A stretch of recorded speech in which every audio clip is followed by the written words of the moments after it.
Now today, we beat Ajax twice on the same day.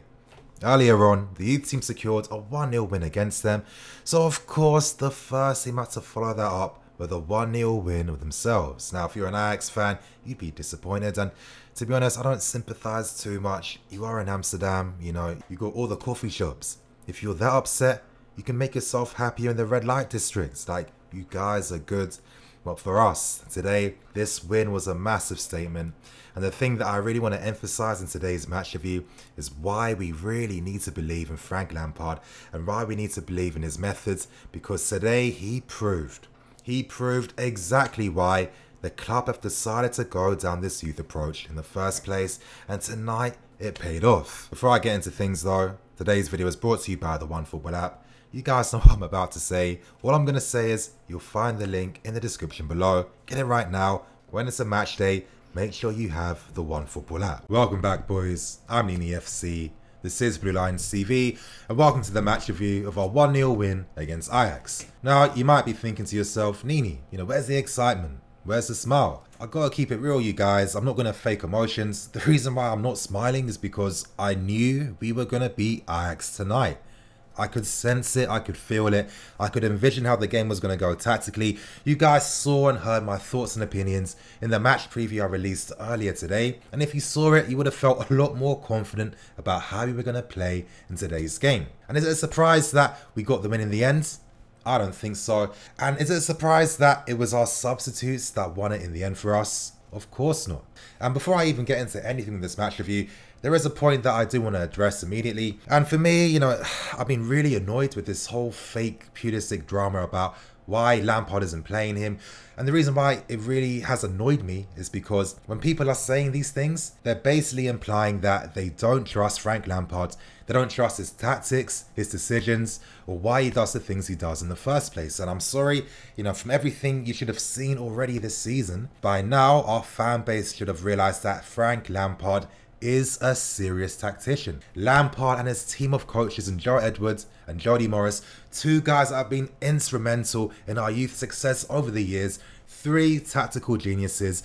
This is why we approached the Ajax game the way we did. This is why I felt like we were going to use a 4-2-3-1, because again, we're not playing under managers that want to play towards the opponent's strengths. No, we have the players, the technicians, we have the ability to play our game against anyone, and tonight we show that against Ajax. And I'm really hoping that now that this team have passed this test against Ajax, we're going to have a lot more newfound respect for the players and for the team. Anyway, getting back to that Pulisic point, I was getting annoyed that people were doubting whether Frank Lampard was making the right decision, and I'm sorry, you know, tonight showed everything exactly why Lampard was right in the first place. Now, people didn't want to accept, but Pulisic lost his place in the team. He had it originally, then he lost it due to poor form. And since then, Frank Lampard has challenged Pulisic because Pulisic is 21 years old. He's young. Lampard was a player himself. He played alongside some world-class legends with his club. He understands players' mentalities and how to get the best out of players. So if Lampard is taking Pulisic out the team, he's taking him out for a reason, to challenge him to get better. And this is why Pulisic came on. And Pulisic was outstanding. Outstanding. And it gets me thinking, you guys, if Lampard just followed the advice of, you know, everyone's opinions, would Pulisic have put in such a ridiculously good performance? I mean, of course not. As I tweeted earlier, you know, a lot of times when we see players not starting, we feel like, you know, it means they're not good enough, or, you know, whatever reasons we make in our heads. But we need to look at football for how it is in the modern game. We need to look at how Frank Lampard rotates and uses his subs. He's constantly using all three subs. That's because Lampard uses them to maintain the team intensity. And to be able to maintain the team intensity with the substitutes you're bringing on, because when you're a sub, you know, you need to acclimatize to the game and get used to things. You need to build a winning culture, a culture in the training ground, which means players need to buy into it, they need to fight for their place and work hard.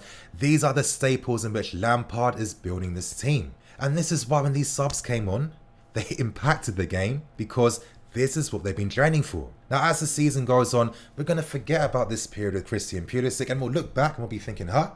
It was literally like 4 or 5 games. And the funny thing was that Pulisic could have played more, but we had injuries to players within the game meaning that Lampard had to sacrifice a sub. This whole Pulisic debate's been nonsense. I'm sorry. It's been complete and utter nonsense. And the reason why I'm even addressing this is because when some of the videos I've released, I've got some really stupid comments. I'm sorry. Some really stupid ones. And I'm hoping today you would have finally seen the light and realised why you've been wrong all along.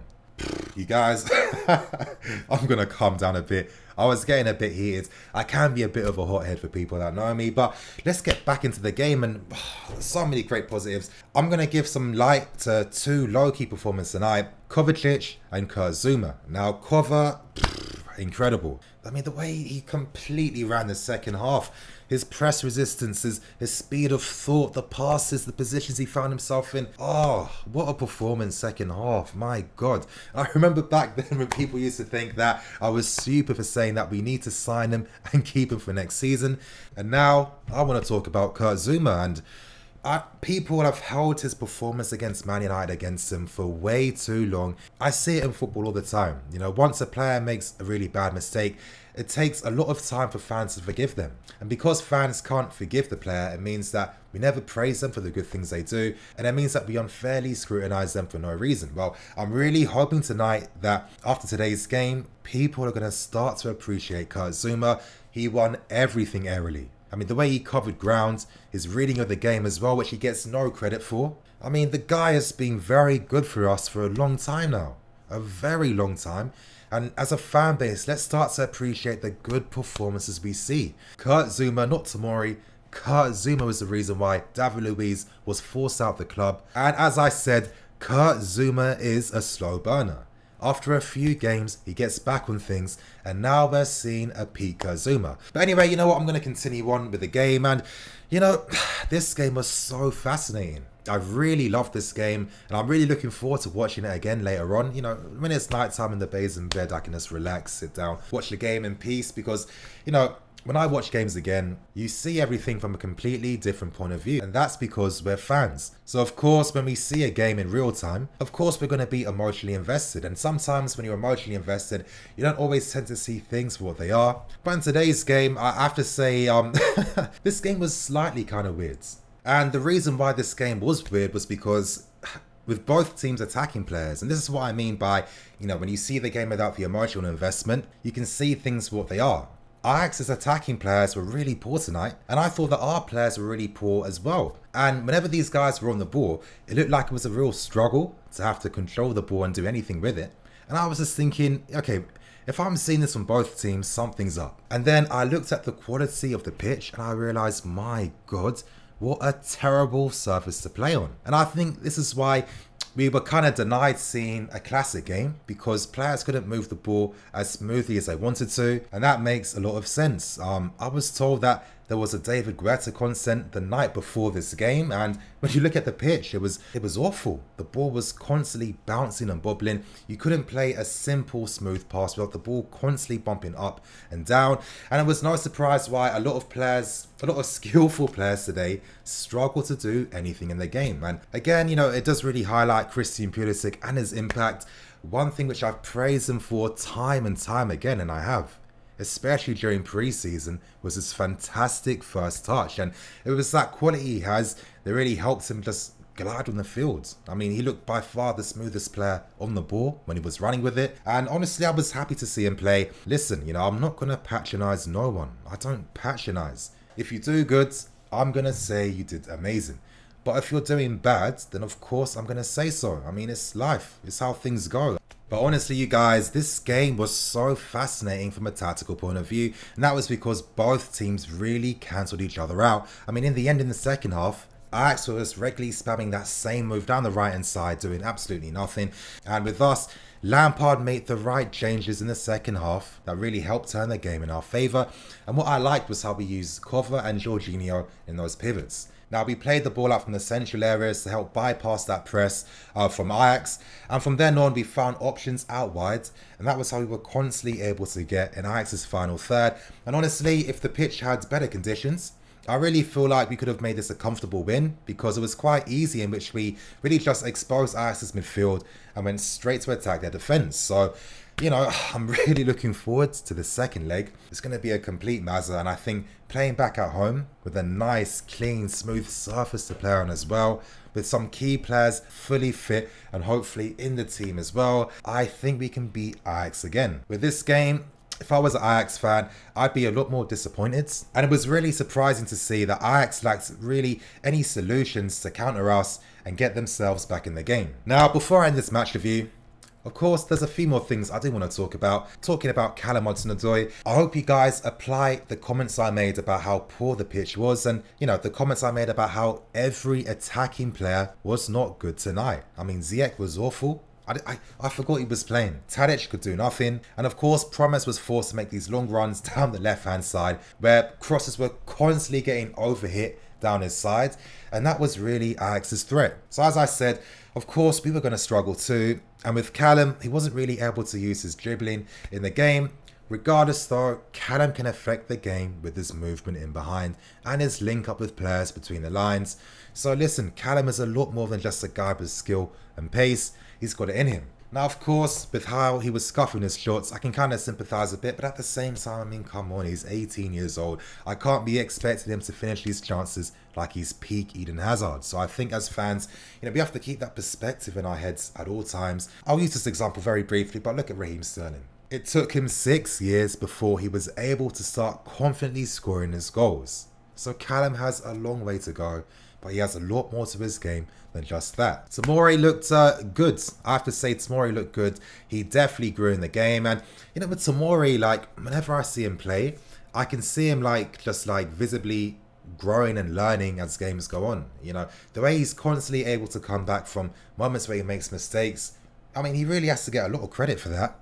And the reason why Tomori really struggled in the opening minutes was because Ajax were pressing the player on his left foot. Tomori does not have a left foot. Most times he's looking to play the ball with his right foot.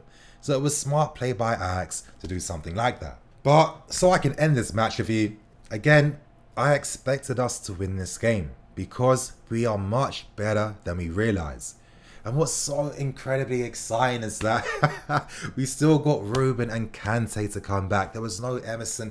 Reece isn't in the team just yet. Oh, I mean, the amount of positives, you guys. Like, what we're seeing now, we're seeing nothing. By the time we get near the end of the season, we're going to see even better football, even better players, and things are going to get better. So always keep in your mind that, you know, we're still growing, we're still improving, we're still learning, but most importantly, the players are up for this challenge. Oh, tonight was a good win.